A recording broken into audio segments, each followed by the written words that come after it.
the question this morning was why does the Bible only condone one form of sexuality, I guess, or sexual intimacy, and so mainly it's a topic that surrounds homosexuality, same-sex attraction, and sort of the LGBT plus community, and sort of how we interact with them, and understand what the Bible says to be true, and then what does it mean for people in our churches who are maybe struggling with same-sex attraction, or wanting to understand what it looks like to be faithful to the scriptures, to follow Jesus, in sort of the midst of that. And so there's a lot of different subjects that I think this entails. Things from, obviously, what's the truth of what the Bible says about this issue? What does it mean for our identity, and how do we understand identity, and particularly in connection to this, because this seems to be an identity that is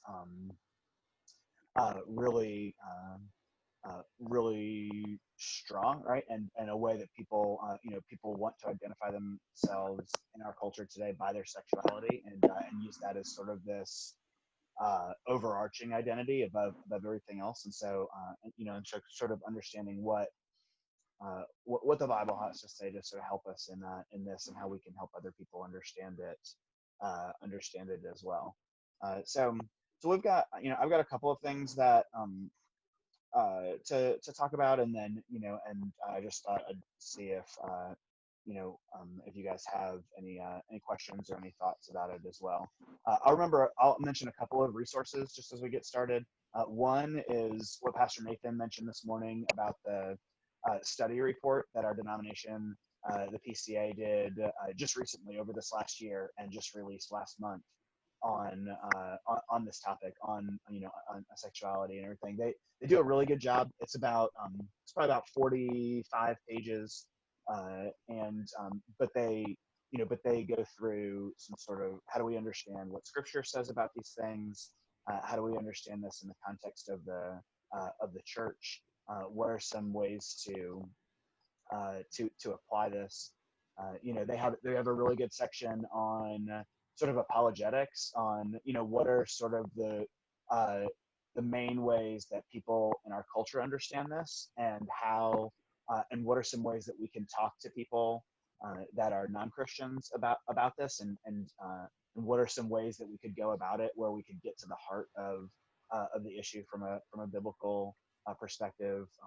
There's a lot of great resources that they recommend, books that they used, and books that and things that they looked at that I think are helpful too. And so anyhow, so I'd really encourage you to look at it, to recommend it. I'll put the link. You can just look up PCA report on sexuality, and and it would come up. But I'll put the link on here too. And then like Pastor Nathan mentioned this morning, he's going to do sort of a video this week, giving some of his thoughts on it, and some of his responses to it, and that sort of thing. So so that'll be helpful as well. There's a lot of books that I've read and I've looked at over the years with this, probably because it's one of the biggest issues that we encounter with students, and them just asking a lot of questions about it, wanting to understand, what does the Bible really say about this? What does the church believe about this? How do they talk to their friends about it? And we've had plenty of students that have struggled with same-sex attraction too, and trying to figure out, how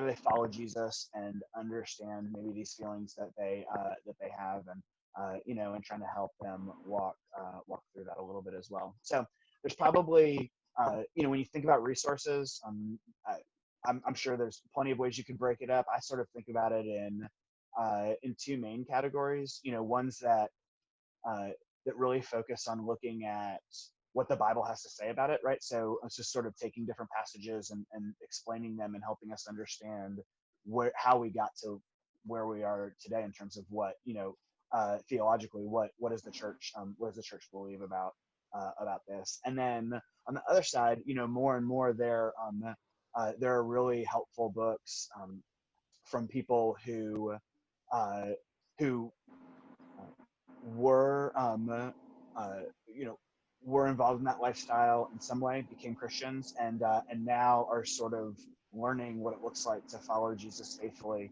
in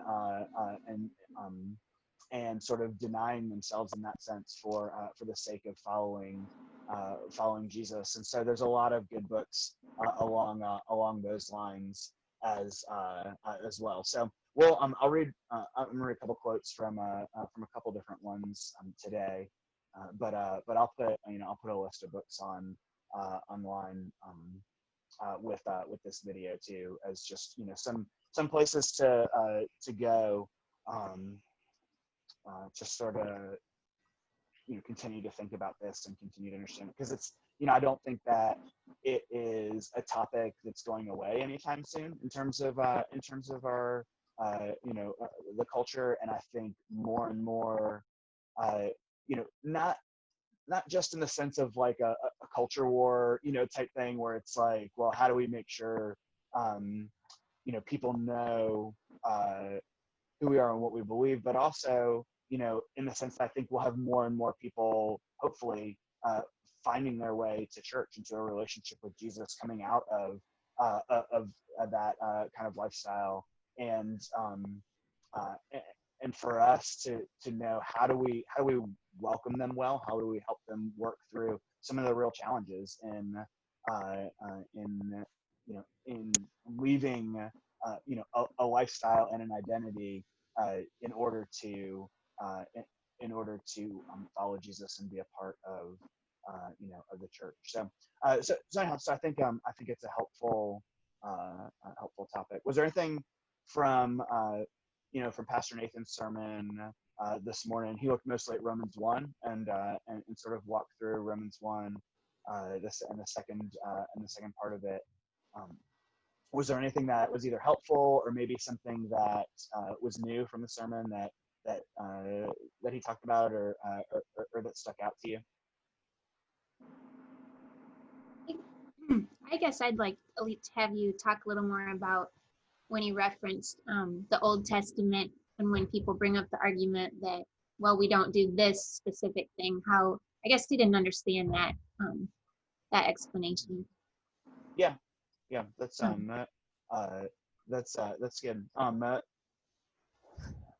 Yeah, I mean, there are specific places in the New Testament where, like, so for example, in Acts, there's this account where Peter, has this dream, and he sees this blanket sort of coming down from heaven. It has all these animals on it that are forbidden things for him as a Jewish person to eat from the Old Testament. He has this dream, and in the dream, God tells him, get up and eat, and eat these things. And it's through this vision and through this account that that the understanding of Jewish Christians is that they no longer have to hold to eating certain things or to these dietary rules, because God has given them freedom to eat these things in Christ. And so we can point to that and we can say, all right, here's a specific example of where God says this was one way in the Old Testament, right? But now in the New Testament, because of Jesus, we're doing something different, right? There's the same thing with circumcision, right? Where we get to the New Testament and God, and God says, all right, we are, circumcision is no longer this sign of the covenant. Now it's baptism, right? And we shift from something that was done in the Old Testament to now something that's done in the New Testament. And so I think, and so I think you can look at specific places like that in the New Testament where God says, all right, we've now changed from, sort of this old way of thinking. Now that Jesus has come, he's sort of ushered in a new way because he's fulfilled, the law in that sense. But where you have something like homosexuality, that where it's forbidden in the Old Testament, right? We get to the New Testament, and it is it's listed in the descriptions of sexual immorality, just like it was in the Old Testament. And so you see sort of this continuation of that, where I think he mentioned in the sermon, maybe the consequences are different, or like the punishments for some of these things are different, but the sort of prohibition of them is no longer in effect. So I don't know. I mean, that's sort of a short illustration of it. There's one of the books he mentioned was "What Does the Bible Really Teach About Homosexuality" by Kevin DeYoung, and he actually has a whole section in this book where he looks at that exact argument, and it's helpful to kind of see. I was going to look real quick for.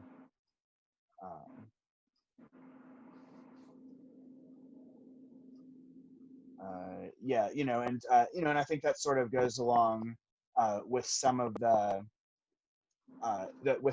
other maybe arguments people have against, that from the Bible, where they would say, well, isn't it,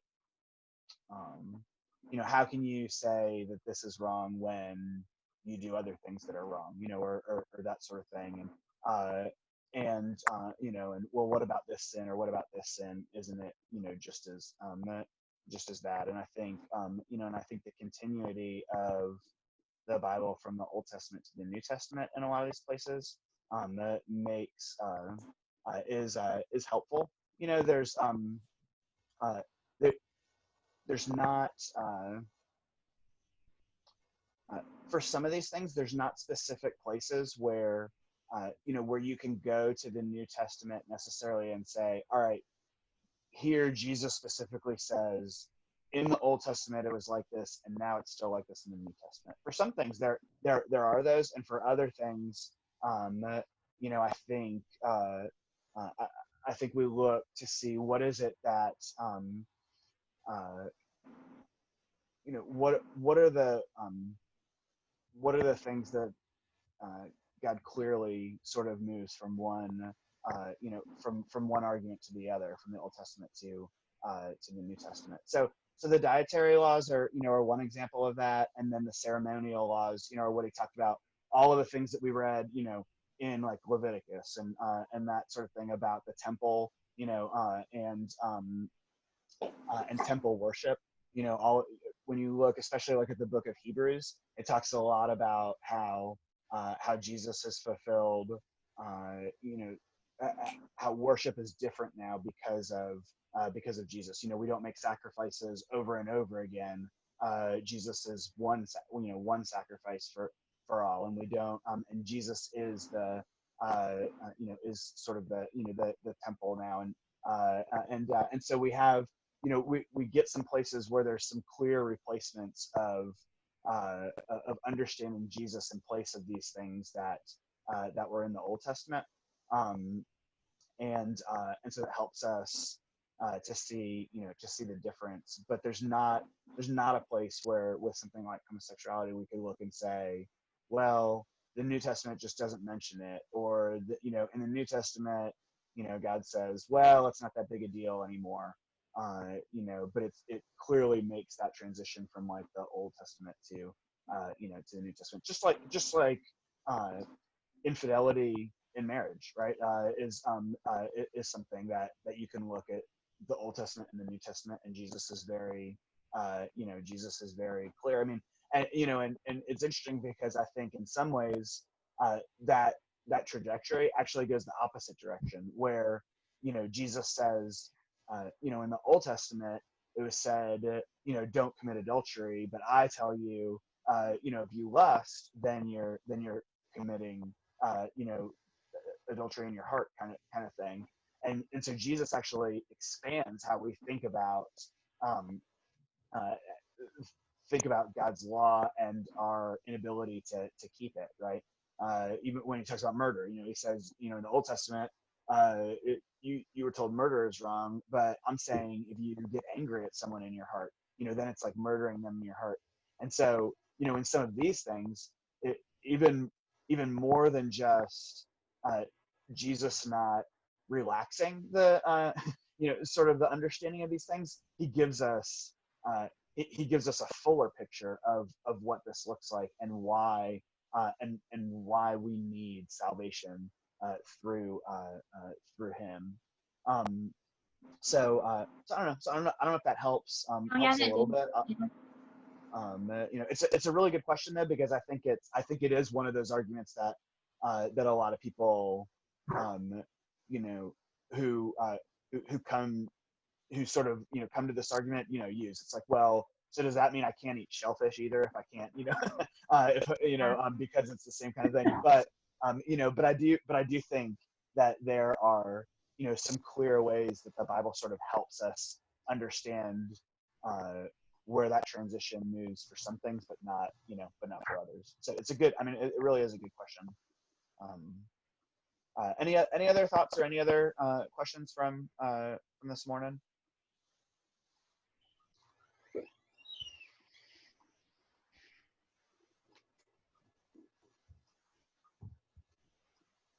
I guess part of, for me, when he was highlighting how God has turned us over to sin.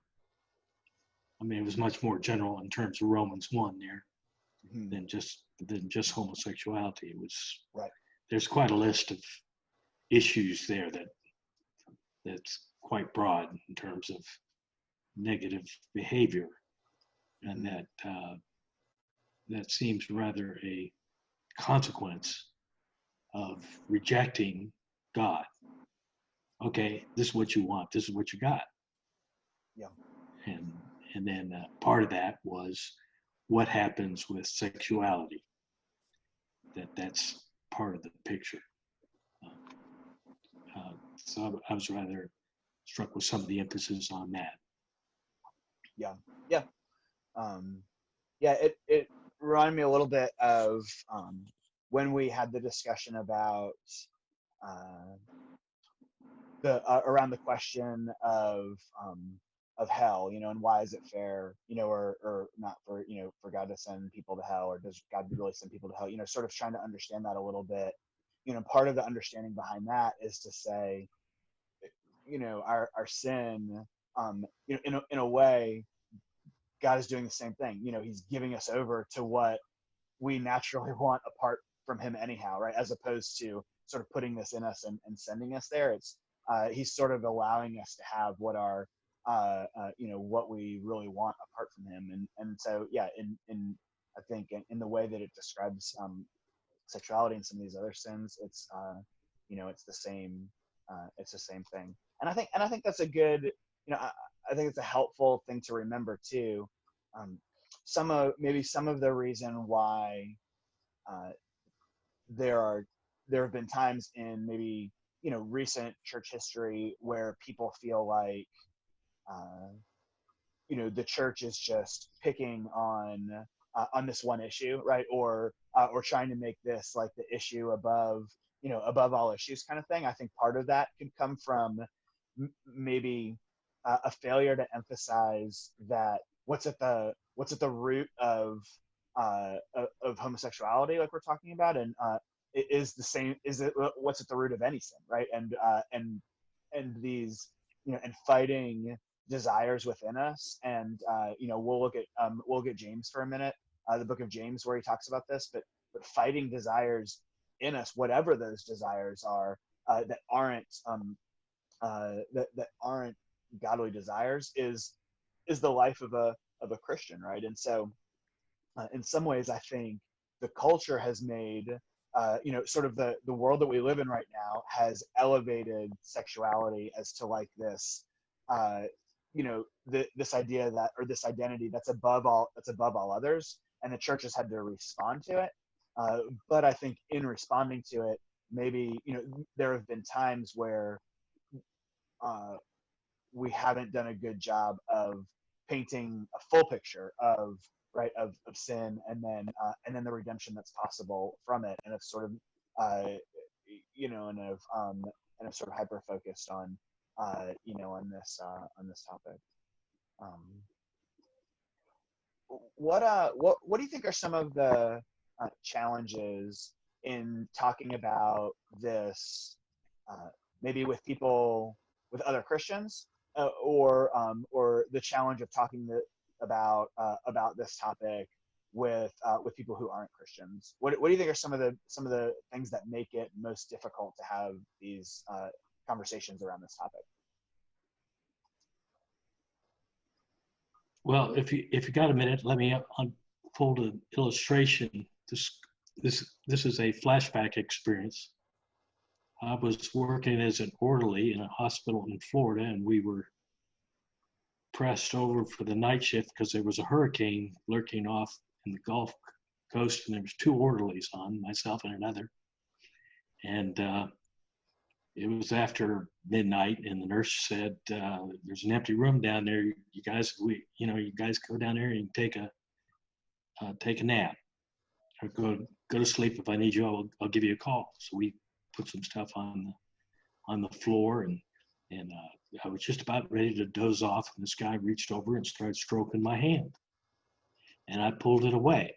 And his comment has stayed with me virtually for every sin. It's not just that gesture, but what's wrong with it?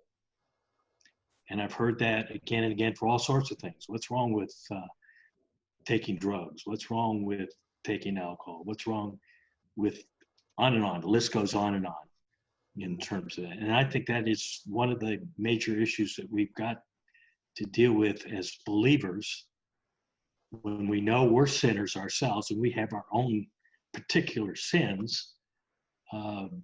When we're trying to give testimony to others about what Christ has done for us and can do for others, that we still deal with people who say, well, what's wrong with it? And I really don't know. You can present scripture with that, but if a person doesn't believe in the scripture that you're talking about, that's the issue. It's like, there's not an aha in there.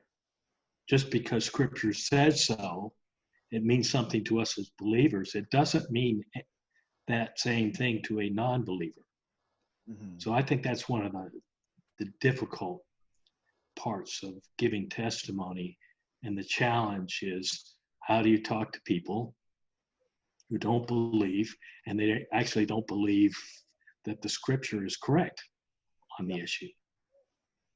Yeah, no, that's a good point. Yeah, and it's interesting. I think, some of the questions that we've covered over the course of the summer, I think sort of, they're not totally disconnected. I think a lot of the issues that we're talking about have some of the same roots of, of why there's such a challenge and why there's such pushback. Yeah, today from a lot of people.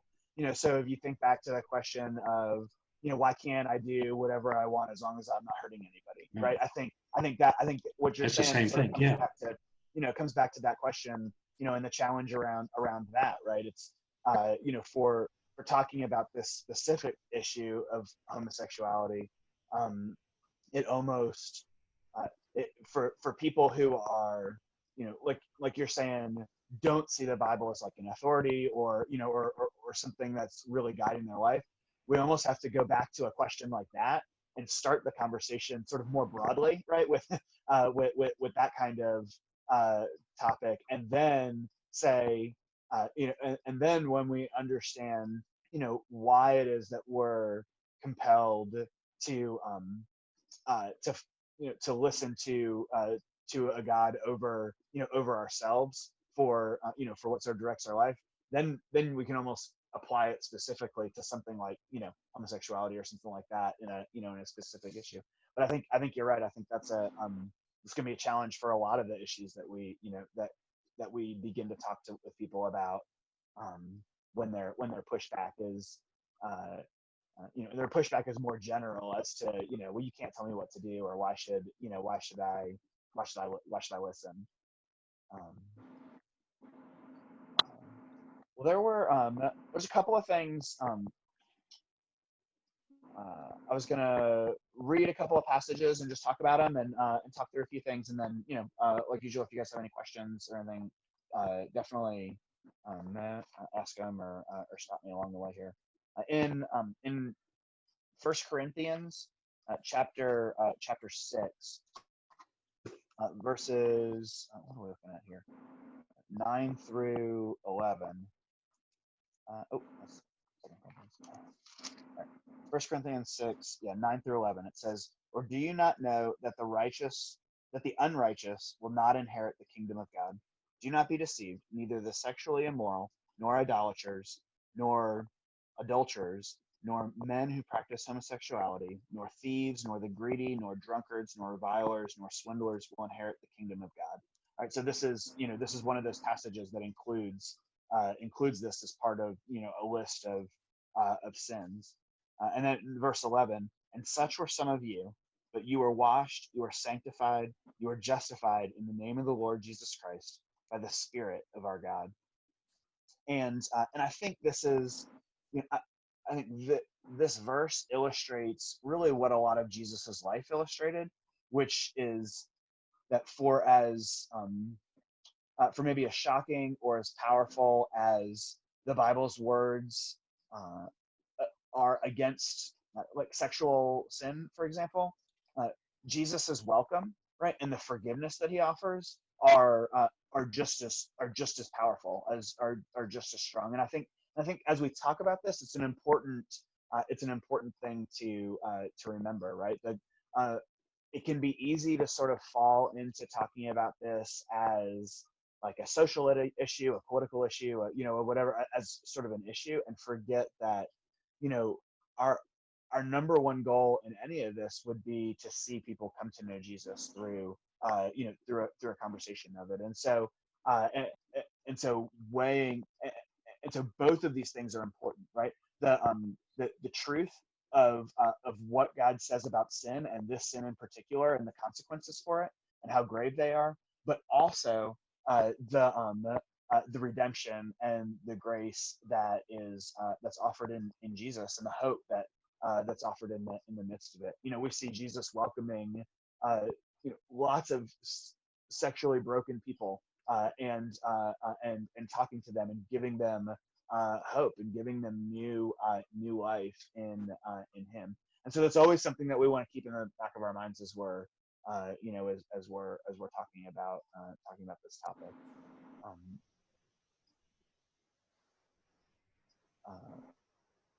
And then I was going to mention something about Ephesians chapter 5, where it talks about marriage, and I think it's important that as we think about Ephesians 5 and the picture that God gives us for what marriage is, right? It is a reflection of something, right? Marriage is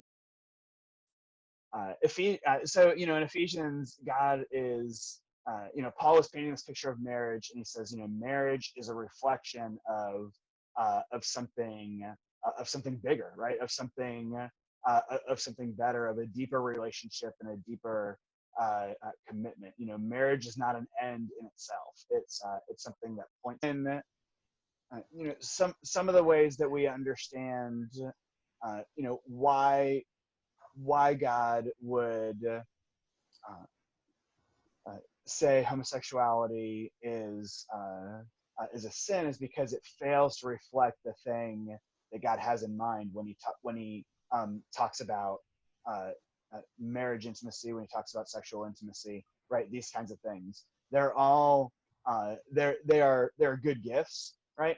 Even sort of like Brandon talked about in the children's sermon. these things are good gifts, but they have a purpose, which is to point to and reflect to something else. Right? God didn't look at marriage and say, hey, marriage is, I like this idea of marriage. Let's say that, my relationship with my, with people is sort of like this. God created marriage and instituted it to be able to say, this is something that's a reflection of something greater. And it's not the only way that can be reflected. It is a way, right, that we can understand God's covenant with us and our connection to Him. But it is a way, and that's why that's part of why it's important to Him that marriage is rightly understood, right? Because it's not just about a marriage relationship is about me and to make me feel better and to provide what I want. It's about painting this bigger picture of what He intends. And to the extent that marriage and sexual intimacy and these sorts of things are distorted from His original intention, right? That they also distort the thing that they're supposed to be pointing to and the thing that they're supposed to be reflecting. And so I think that's why it is a big deal in the scriptures and in some places because of the purpose that God created it for. So so when I was thinking about this, like I was talking before about connections to maybe some of the other things that we've talked about this summer. One of the things that when we think about identity in the context of homosexuality and that sort of thing is that we're made in the image of God. Right? This is something we talked about a few weeks ago, in the fact that every person is made in the image of God, and so that reflects how we understand this topic, both for why it's important to God, but also how we should interact with people that think differently than us about this, right? And how we should think about how we should interact with people who live different lifestyles than us, right? God, this is not this is not like the unforgivable sin. This is not something that is beyond God's rescue. And I think God has God has not forgotten people just because they struggle with sexual sin, right? It's interesting in the book of Matthew. Jesus is talking in Matthew 19, and this is probably not a passage you hear like lots of sermons on and stuff, but it's interesting that it is recorded and it is in here in Matthew 19 verses 11 and 12. It's right after Jesus is talking about divorce, but he says this. He says, "For there are eunuchs who have been so from birth, and there are eunuchs who have been made eunuchs by men, and there are eunuchs who have made themselves eunuchs for the sake of the kingdom of heaven. Let the one who is able to receive this receive it." Right, and so a eunuch was someone who had either, like he alludes to here, either their genitals were removed for some specific purpose, like some job that they had, maybe protecting important women in a kingdom, or or something like that. But I think he's also alluding to here people who would decide that for the sake of following Jesus, they are going to abstain from sexual intimacy, right? And so it's sort of like people either being forced to because of something physical, or even somebody who decides for the sake of glorifying God and of following Jesus, I'm going to deny myself physical intimacy because doing it would not be glorifying to God. And so I think so I think it's interesting that Jesus remembers these people, even as he's talking about even as he finishes talking about marriage and some of the concepts behind marriage and divorce and physical intimacy in there. ultimately one of the things it talks about in the study report and in a lot of things that you read on this topic is comes back to this idea of identity. And ultimately, all through what Paul's writing, for example, in the New Testament, he gives this picture that for people who have who've put their trust in Jesus, they are now in Christ, right? And he talks about this identity of being in Christ, and so this is an important idea. But understanding that being in Christ is our number one identity as a Christian helps us to understand some of the other conversations around this, like like even the type of terminology that we use. I know one of the things that people ask, maybe people ask kind of often and is addressed in some of these different things is, well, what about terminology, right? Something like, should people call themselves like gay Christians, right? Or something along those lines. And one thing that's important in terminology is to first understand that people may mean different things by different by different terms. And so in a conversation like that, it's important for us to not just assume we know the other person and what they're talking about, but to actually try and understand where they're coming from, and because maybe they mean something different by the terminology than we do. But using a term like gay Christian, is probably not very helpful, because it's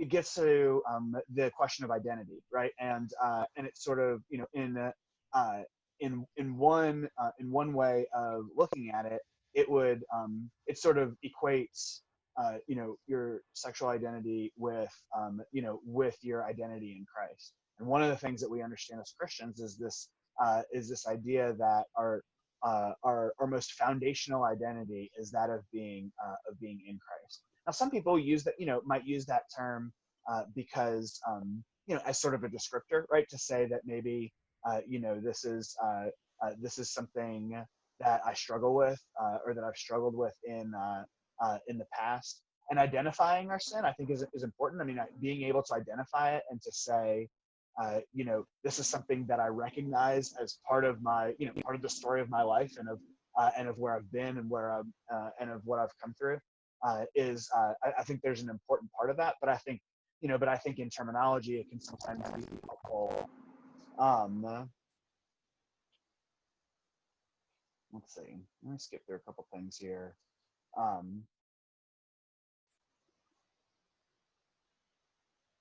Let's see. Well, one of the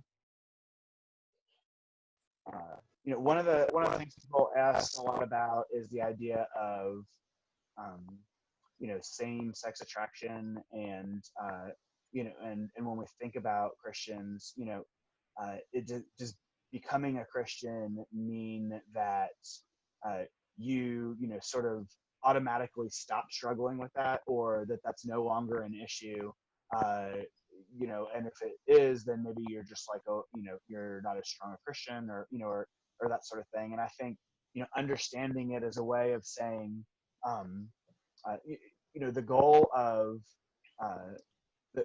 the goal of someone becoming a Christian, right?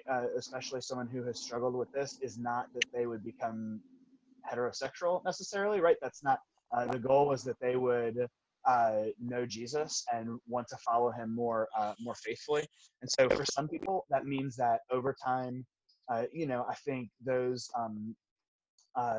desires will fade to some extent. But I also think for many people, it seems that those desires remain for a lifetime, and what it means for them to follow Jesus faithfully is to continually, Jesus says, deny yourself, take up your cross, and follow him. And so what it looks like to be faithful is for them to, even as they still struggle with those attractions or those desires, is to to deny them for for the sake of following Jesus.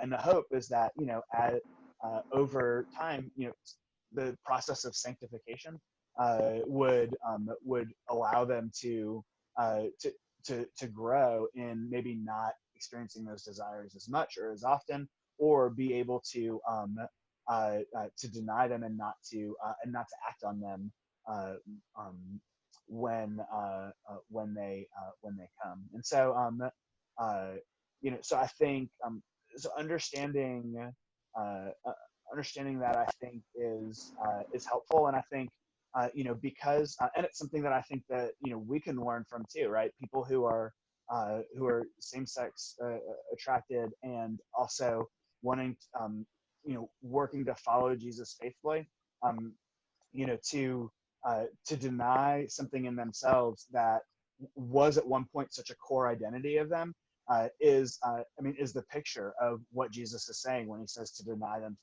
ourselves for the sake of following Jesus. And so there's a lot that I think we can even learn from seeing people and knowing people walk through that on a daily basis. And I also think that one of the ways that the church can help with that is to emphasize and to practice the picture that God gives us of the church as his family more, right? When we call somebody who's living in that lifestyle to give that up and to deny that, to follow Jesus, we're asking for them to give up a lot, right? Not only are we asking them to sacrifice that identity for a new identity, a better identity, but it is a different identity. But also a lot of times we're asking them to sacrifice the community that they belong to, and the relationships that they have for something new. And I think the fear of loneliness and the fear of maybe never being able to experience that sexual intimacy and that type of intimacy again can be huge for somebody going through that. But if we're able to paint the picture for them that the Bible paints of the church as a family, I think it offers something. It offers something really beautiful and compelling for people who are giving that up, right? To be welcomed into a family that provides relational intimacy in a way that God gives us, so that no one is lonely, right? No one has to fear being without intimate relationships, because we have family relationships to offer them in the family of God. In the book of Mark, Mark chapter 10, Jesus talks about in verse 29 to 31, he says, Jesus said, "Truly I say to you, there is no one who has left house or brothers or sisters or mother or father or children or lands for my sake and for the gospel, who will not receive 100-fold now in this time, houses and brothers and sisters and mothers and children and lands, with persecutions, and in the age to come eternal life."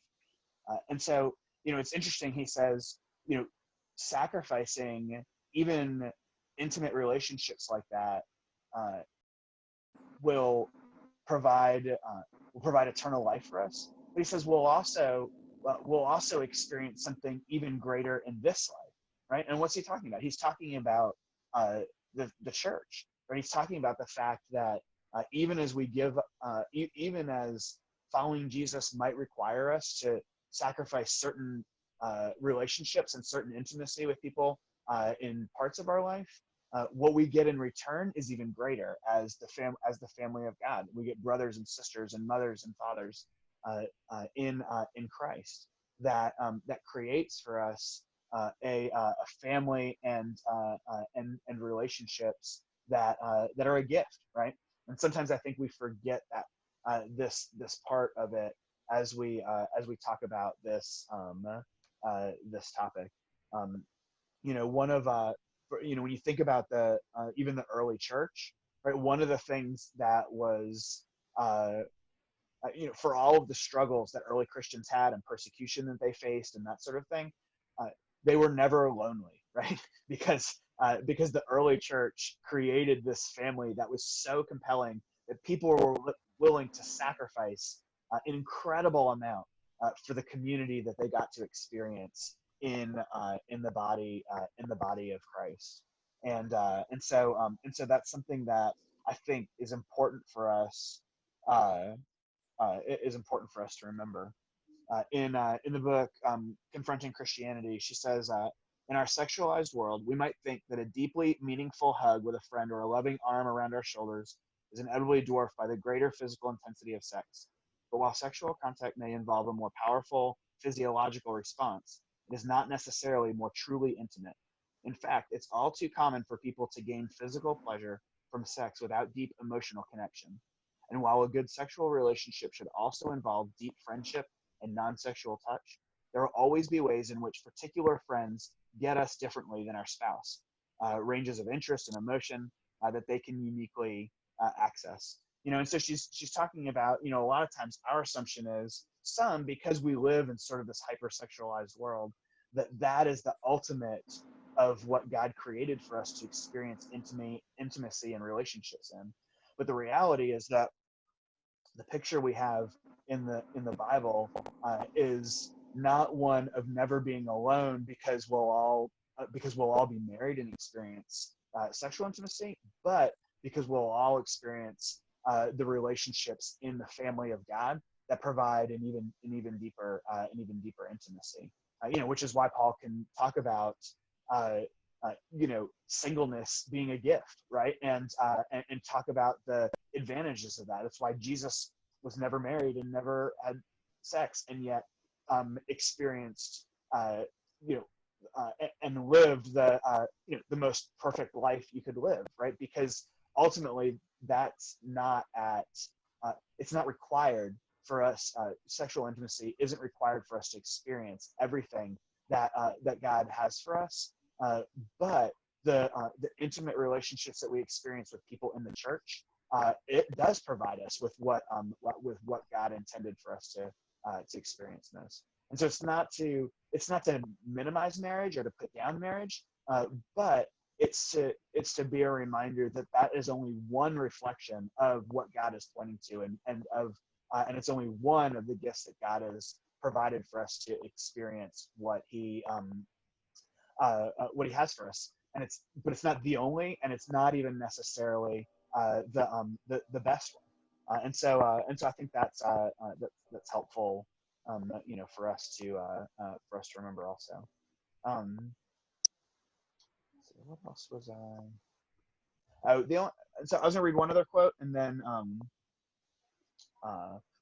so there's a book called Holy Sexuality and the Gospel by Christopher Yuan, and he's got a really interesting story. He wrote his first book was Out of a Far Country, and it was about his mom, who was a Christian, praying for him as he was living this just incredibly decadent lifestyle of every sort of sin you can imagine. And so this one is more of a theological book, but he talks in here about the idea of holy sexuality and how would we define that? And it's been a definition that's been helpful for me even when talking to students about it. And this is what he says. He says, God's vision for sexuality. Holy sexuality consists of two paths: chastity and singleness, and faithfulness in marriage. Chastity is more than simply abstention from extramarital sex. It conveys purity and holiness. Faithfulness is more than merely maintaining chastity and avoiding illicit sex. It conveys covenantal commitment, right? And so he talks about chastity and singleness, faithfulness in marriage, and so when we talk about that definition as sort of a fuller understanding of holy sexuality, then it keeps us then then while we want to talk about the specifics of homosexuality and how the Bible condemns it and understanding what that means for people, it's also important for us to talk about this bigger picture of what sexuality is according to the Bible and how we can glorify God in it, right? Whether in singleness or in marriage. And so I think that and so that was a helpful definition for me and a helpful one as I sort of explained, as I sort of talked to students about some of this as well. Do you have any? Is there any other questions that you guys have thought of, or anything that's come up?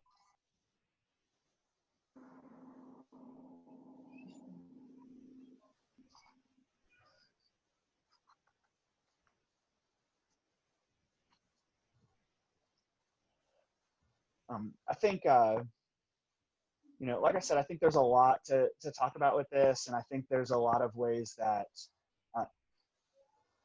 I think if we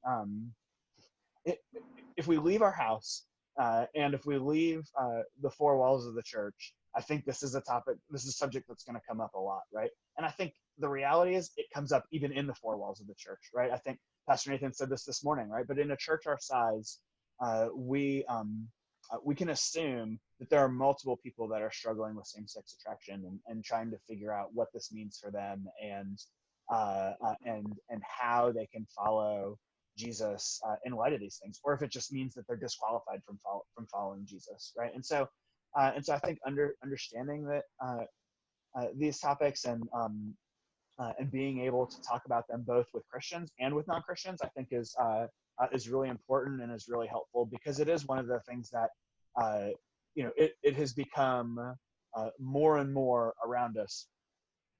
It has become a sort of make or break issue, right? For people, to the point where there have been there are churches and denominations that just give in, right, and say, well, we'll just sort of say that the Bible doesn't condemn it, right?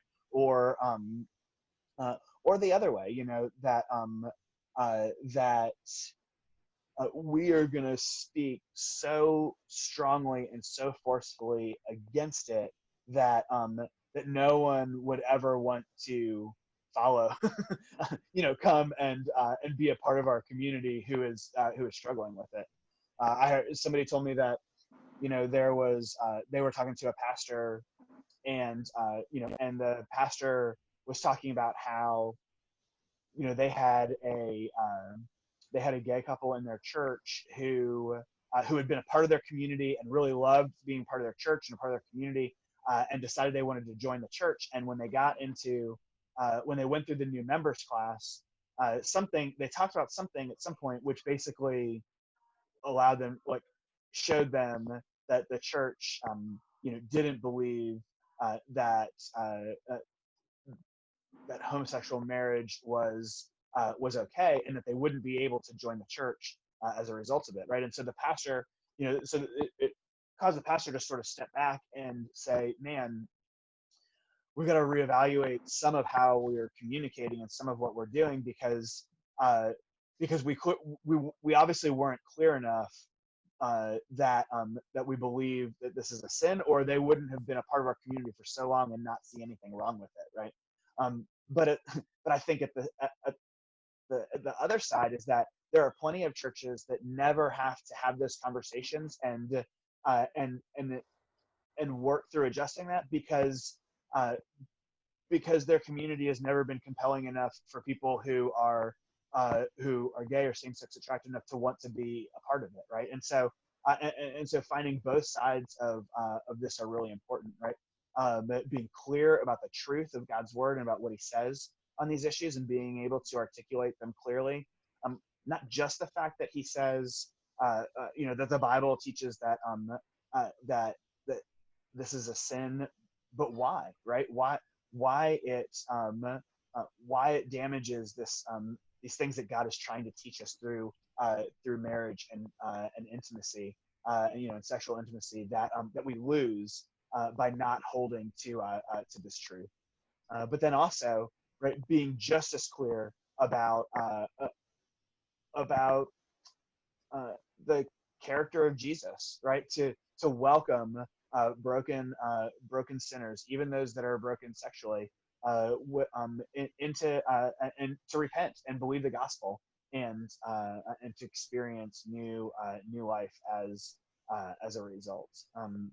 So yeah, so this is another one of those things that I think hopefully we will continue to have conversations about this, and and hopefully we'll struggle in having relationships with people who are who are dealing with these things, so we have to ask these questions. We have to be able to articulate better what we believe about these things, and so that people are hearing the gospel that don't know it, and coming to know Jesus as a result.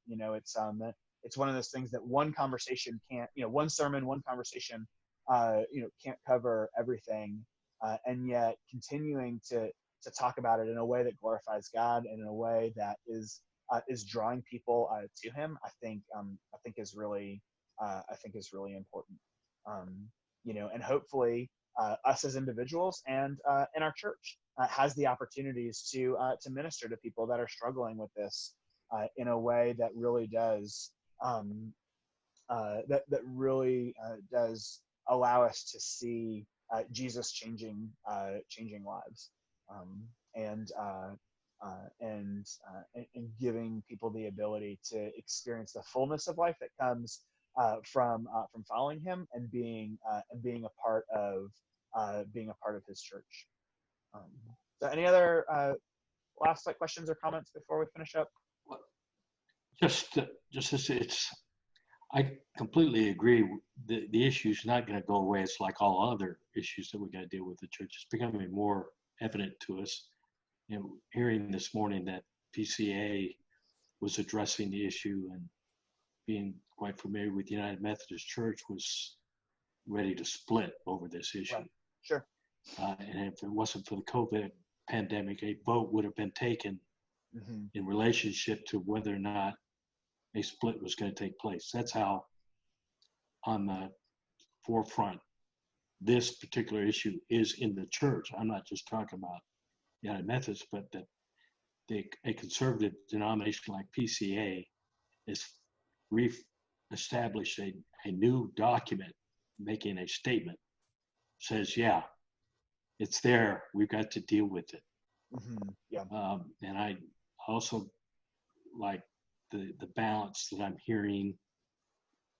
I know some homosexuals who wouldn't like what's been said here, but I like the dealing with, there's an issue here. We can't go around beating up people about it. Yeah. We're talking grace and mercy and forgiveness. We're not here to see what we can do to hurt people.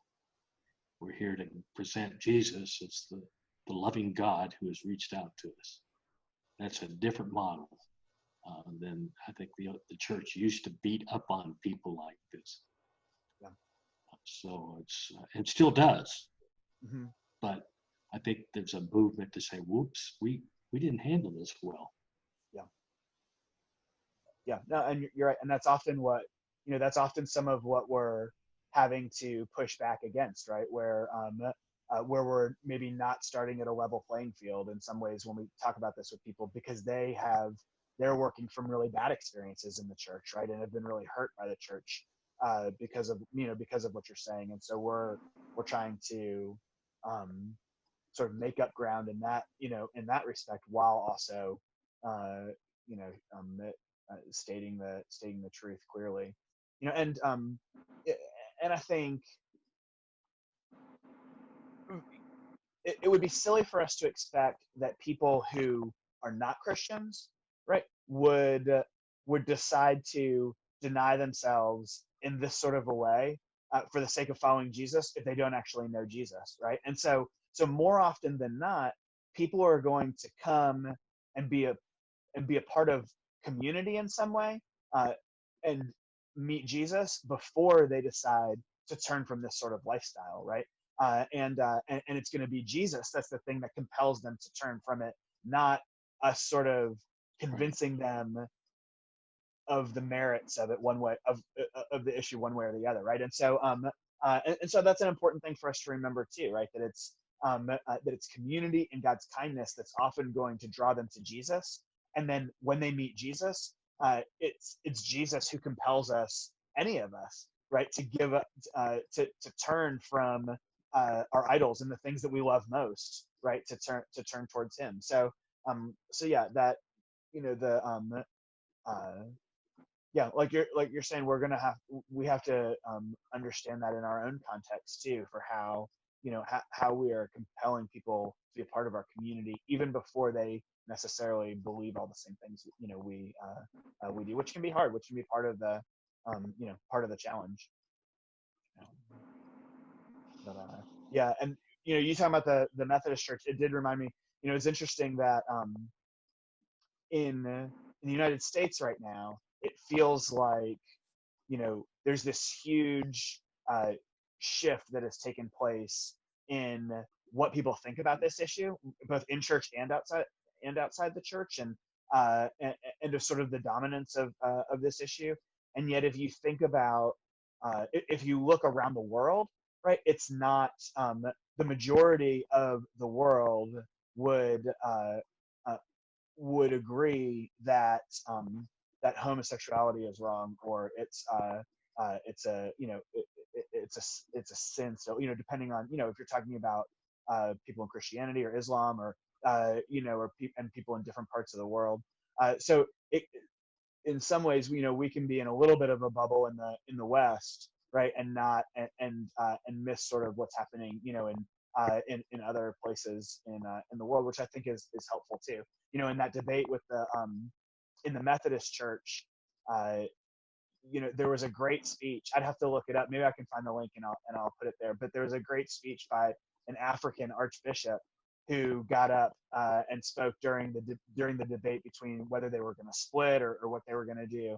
And you know, and basically he said, you know, I know because you know, pastors from the West have more money than we do in Africa. You think that we're going to just capitulate on what we believe the Bible teaches because we need your money and because we need, you know, your help and your influence. And he said, you know, and basically he said, Jesus, you know, matters a lot more to us than, you know, than that. And there's this really great speech about how, you know, in the African church, you know, they this was not really an issue that they were debating, and you know, in terms of what they were holding to as traditional, you know, biblical understanding of sexuality and stuff like that. So anyhow, so it reminded me of that as Yeah. It was a great speech. I'll have to look it up. The African branch kept the Methodists united,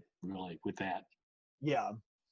Because the focus shift, it's about Jesus. It's not about the issues that we're struggling with. That the ultimate rests in the Christ dealing with us, not us. Yeah. It's left up to us. We're gonna mess it up. Right. Yeah. Yes. We've messed up enough stuff. But yeah, you're right. So, all right. Well, good. Well, thank you guys very much. Sorry about the technical difficulties, but